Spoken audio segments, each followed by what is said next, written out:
স্থানীয় বাংলা সংবাদ। আসসালামু আলাইকুম।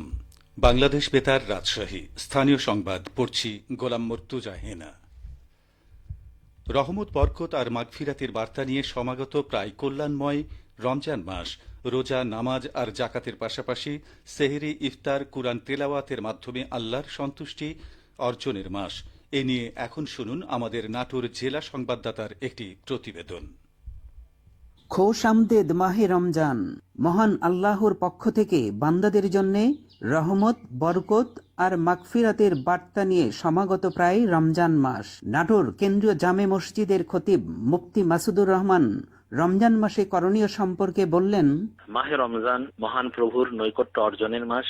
এ মাসে খোদার সান্নিধ্য অর্জনে আমরা সর্বদা সচেতন থাকব। পূর্ণ দিবস পানাহার ত্যাগ করে এবং সকল প্রকার গর্হিত কথা ও কাজ পরিহার করে মালিকের কাছে প্রিয় মানুষ হিসাবে পেশ করব। আর পূর্ণ রজনীতে নামাজ, তারাবি, কোরআন তেলাওয়াত এমনই ভাবে সেজদায় মগ্ন থাকবো। দরিদ্র ও অসহায় মানুষের পাশে দাঁড়াবো এ মাসে।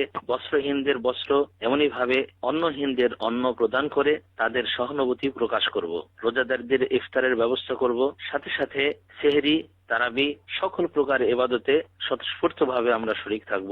জাকাত প্রদান এবং তারাবি নামাজ আদায় রমজান মাসের অন্যতম ইবাদত। এ সম্পর্কে ইসলামিক ফাউন্ডেশন নাটোর জেলা কার্যালয়ের উপপরিচালক মোহাম্মদ রিয়াজুল ইসলাম বলেন, এ মাসের অন্যতম ইবাদত তারাবিহ নামাজ। জেলার প্রায় ৩৫০০ মসজিদে এক ও অভিন্ন পদ্ধতিতে এই নামাজ আদায়ের জন্য অনুরোধ জানানো হয়েছে। পবিত্র রমজানে খতমে তারাবিতে রমজানের প্রথম ৬ দিনে ৯ পারা এবং ২৭শে রমজানে পবিত্র কোরআন খতমের অনুরোধ করা হয়েছে। এর ফলে কোনো মুসল্লি মসজিদ পরিবর্তন করলেও কোরআন খতম সম্পন্ন হবে। বিচ্ছিন্নভাবে জাকাত প্রদান না করে সরকার পরিচালিত জাকাত তহবিলে জাকাত প্রদান করার অনুরোধ জানাই সবাইকে। এর ফলে সমাজ থেকে দারিদ্রতা নির্মূল করা সম্ভব হবে ইনশাআল্লাহ। পবিত্র রমজান মাসের সকল ইবাদত যথাযথভাবে পালনের মধ্য দিয়ে মহান আল্লাহর সন্তুষ্টি অর্জন এবং সুখ, শান্তি, সমৃদ্ধির সমাজ প্রতিষ্ঠা করা সম্ভব হবে বলে আশা করা হচ্ছে। ফরাজি আহমদ রফিক বাবন, নাটোর জেলার সংবাদদাতা, বাংলাদেশ বেতার, রাজশাহী। শুনছিলেন প্রতিবেদন। নাগরিক ঐক্যের সভাপতি মাহমুদুর রহমান মান্না বলেছেন, শেখ হাসিনা ২০ দিনের আন্দোলনে ও ১৫০০ মানুষের রক্তের বিনিময়ে দেশ থেকে পালিয়ে যেতে বাধ্য হয়েছে। এখান থেকে এদেশের রাজনীতিবিদদের শিক্ষা নেওয়া উচিত। ভালো কাজ করলে ভালো হবে, আর মন্দ করলে শেখ হাসিনার মতো হবে। তিনি গতকাল বিকেলে বগুড়ার শিবগঞ্জ উপজেলা সদরের শহীদ মীর মুগ্ধ স্কোয়ারে উপজেলা নাগরিক ঐক্যের আয়োজনে নাগরিক সমাবেশে প্রধান অতিথির বক্তব্যে এসব কথা বলেন। পৌর নাগরিক ঐক্যের সভাপতি রুহুল আমিনের পরিচালনায় ও তোফাজ্জল হোসেন তোফার সভাপতিত্বে সমাবেশে বিশেষ অতিথি ছিলেন কেন্দ্রীয় নাগরিক ঐক্যের সাংগঠনিক সম্পাদক সাকিব আনোয়ার, উপজেলা নাগরিক ঐক্যের সদস্য সচিব আব্দুল বাসেদ বাদশাহ ও জেলা নাগরিক ঐক্যের সমন্বয়কারী মতিউর রহমান। প্রধান উপদেষ্টার প্রেস সচিব শফিকুল আলম বলেছেন, অনেক তরুণ সাংবাদিকতায় পড়াশোনা করছেন, যারা সাংবাদিকতায় আসেন না। সড়ক দুর্ঘটনায় নিহত রাজশাহীর টেলিভিশন সাংবাদিক মাসুমা ইসলামের স্মরণ সভায় ভার্চুয়ালি যুক্ত হয়ে তিনি এমন মন্তব্য করেন। গতকাল বিকেলে নগরীর একটি রেস্টুরেন্টে রাজশাহী টেলিভিশন জার্নালিস্ট অ্যাসোসিয়েশন ও স্মরণ সভার আয়োজন করে। এ সময় প্রেস সচিব বলেন, মাসুমা ইসলাম নারী হয়ে তৃণমূল সাংবাদিকতায় যে উদাহরণটা তৈরি করেছেন তা সামনে রেখে অনেক তরুণ সাংবাদিকতা পেশায় আসতে উৎসাহিত হবেন। তিনি সাংবাদিক মাসুমার স্মৃতি রক্ষার্থে নারী জার্নালিস্ট অ্যাওয়ার্ড চালুর আহ্বান জানান। নওগাঁর মান্দায় পবিত্র মাহে রমজান উপলক্ষে উপজেলা প্রশাসনের উদ্যোগে ন্যায্য মূল্যের দোকান চালু করা হয়েছে।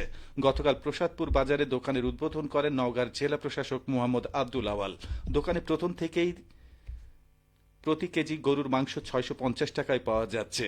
এছাড়া রমজান মাস জুড়ে চিনি, ডাল, ছোলা, খেজুর ও মুড়ি সহ ইফতার সামগ্রী ও খাদ্যপণ্য স্থানীয় উদ্যোক্তাদের মাধ্যমে ন্যায্য মূল্যে ভোক্তাদের কাছে বিক্রি করা হবে।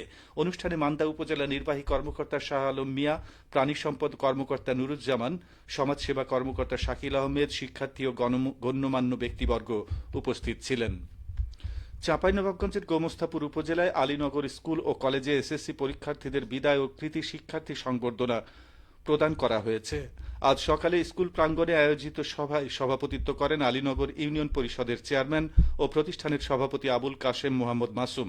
প্রধান অতিথি ছিলেন উপজেলা নির্বাহী অফিসার নিশাত আঞ্জুম অনন্যা।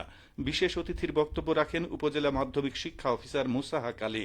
স্বাগত বক্তব্য রাখেন আলীনগর স্কুল ও কলেজের অধ্যক্ষ রবিউল আওয়াল। আলোচনা শেষে কৃতি শিক্ষার্থীদের ক্রেস্ট প্রদান করা হয়। সবশেষে আবহাওয়া।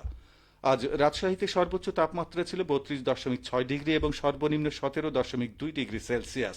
বিকেল 3টায় বাতাসে আপেক্ষিক আর্দ্রতার পরিমাণ ছিল 39%। রাজশাহী ও পার্শ্ববর্তী এলাকায় আজ সূর্যাস্ত সন্ধ্যে 6টা 8 মিনিটে। সংবাদ শেষ হলো। আমাদের পরবর্তী স্থানীয় সংবাদ সন্ধ্যা 7টায়। বাংলাদেশ বেতার।